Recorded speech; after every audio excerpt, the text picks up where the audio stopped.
नमस्कार, दीपाज किचन मध्ये आपल्या सर्वांचं स्वागत आहे। आज आपण खरबूजचा ज्यूस बनवतोय। विशेष म्हणजे उन्हाळ्यामध्ये खरबूज खाण्याचे अनेक असे फायदे आहेत। खरबूज हे पाणीदार असे फळ असल्यामुळे हे खाल्ल्यामुळे आपल्या शरीरातील तापमान थंड राहण्यास मदत होते। तसेच उन्हाळ्यामध्ये बऱ्याच जणांना अपचनाची समस्या जाणवते।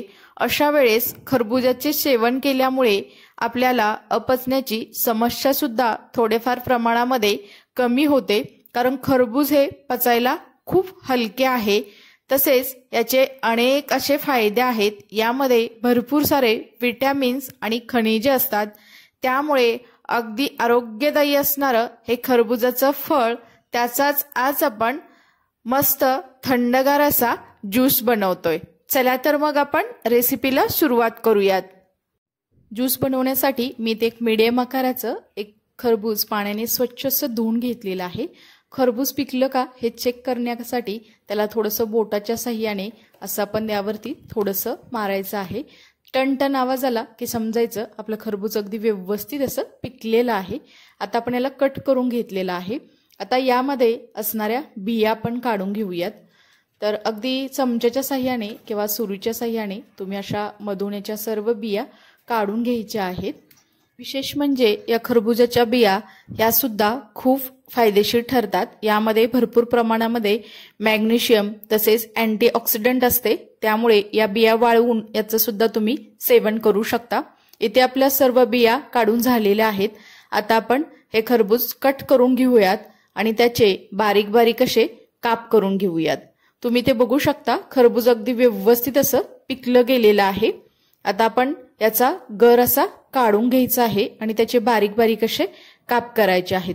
तुम्ही ते बघू शकता, अशा प्रकारे मी ते अर्ध खरबूज आहे त्याचं असे काप करून घेतलेले आहे। आज आपण एवढ्याच ज्यूस बनवत आहोत। तर एका मिक्सरच्या भांड्यामध्ये हे आपण कट करून घेतलेलं खरबूज घ्यायचं आहे। तसेच यामध्ये आपण साधारणतः 1 चमचा इतकी साखर घालायची आहे, कारण खरबूज अगदी गोड आहे। त्यानंतर इथे मी 2 आईस क्यूब घातलेले आहेत, त्यामुळे एकदम थंड असा आपला ज्यूस बनला जातो। तसेच इथे मी 1 कप दूध घातलं आहे। जर तुम्हाला खूप घट्ट असा ज्यूस हवा असेल तर दुधाचं प्रमाण तुम्ही थोडंसं कमी करू शकता।